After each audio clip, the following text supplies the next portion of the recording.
Hi, everybody. This is Gary Dean, and this is our Nightly Better Report for Wednesday, February 8th, 2017. I really don't have a whole lot to go over.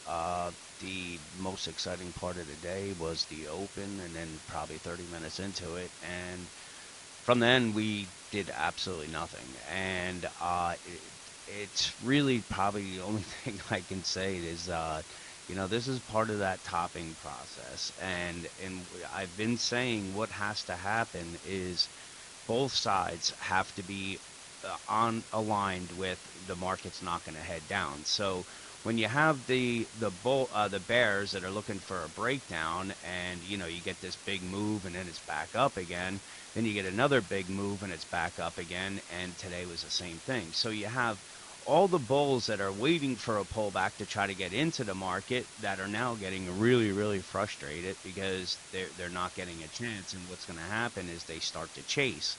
So when we get a gap up, they chase up here, and then we come down. And when it comes down, all the bears are thinking that this is the breakdown here, and then they bid it back up, and they get the notion that this market's not going to go down. And once we get both the bulls and the bears thinking that this market's never going to go down, and it doesn't mean that we have to make new highs. It just has to frustrate people just like it's doing right now. And trust me, I'm there. I'm on board. I'm watching this going, please, man, just do something. But this is how it's been getting people or getting traders for the past few years. Is it lulls everybody to sleep. Nobody believes that there's any major warning flags happening. People find themselves too bullish or too long the market and not short enough, and then we get the big moves to the downside. And it's vice versa to the upside. The only thing the difference is that when we make a low, it's a low. Sometimes we go down and retest it, and then it just continues straight up. But when you're trying to make a top, I mean, these things get dragged out for weeks, and it's can drive you insane because you're sitting here wondering, is this it? Is this it? Is this it? And then when it happens, you get a big move, and you get trained to take profits, and you take profits, and then what happens is it keeps going down. It's a psychological game it's really the algorithms have been playing this for years, and there's no difference in this. So there's really not a whole lot.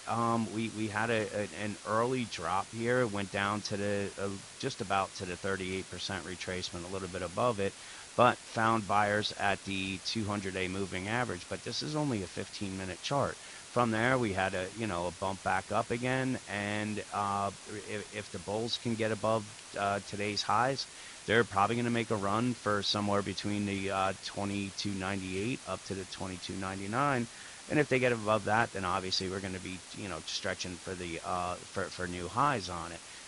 But it's even if that happens, it doesn't really make a difference. The bigger move that I'm setting up my trade is for to the downside. So whether they need more room to get to wave 5 here, so be it. They do it. Once it completes, this is the move that I'm waiting for, and this is just sloppy, it's a sloppy toppy pattern, and that's it. You just have to realize what's going on. Try not to watch it. Do something, that's fun. If you're in the Northeast, you have fun shoveling snow tomorrow, tomorrow and Friday. But in any case, you just really have to be patient and just wait for these things to play out. And when they do, the moves happen real fast to the downside. So nothing's really changed. We have the 5 waves up. It's apparent that this is. I'm not sure if we made the new highs on this, but anyway, it doesn't really make a difference.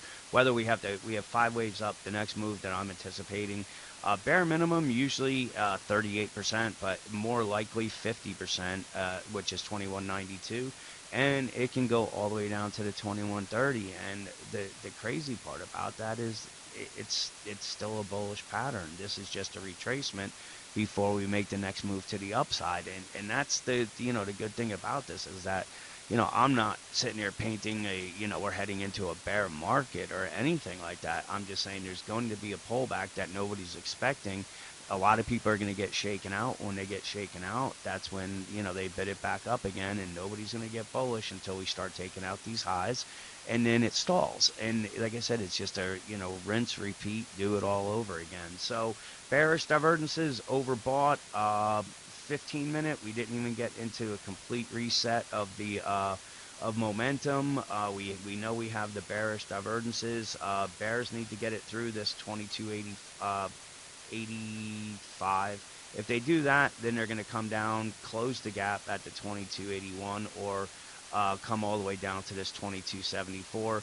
I think this low right here, the 2266, if that gets taken out, that's when we're going to see this panic move that's going to take us down into this.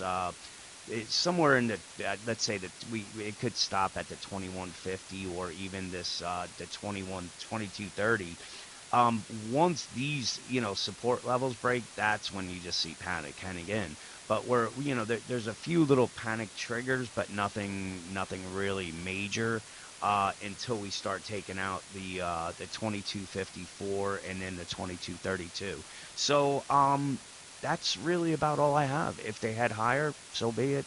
Well, I'm still waiting patiently for this top to be formed. I went into this prepared for this type of tape, and it's here. And for every day and every week that goes by, it just puts us closer to that top. So with that, have a great night, and I'll talk to you guys tomorrow.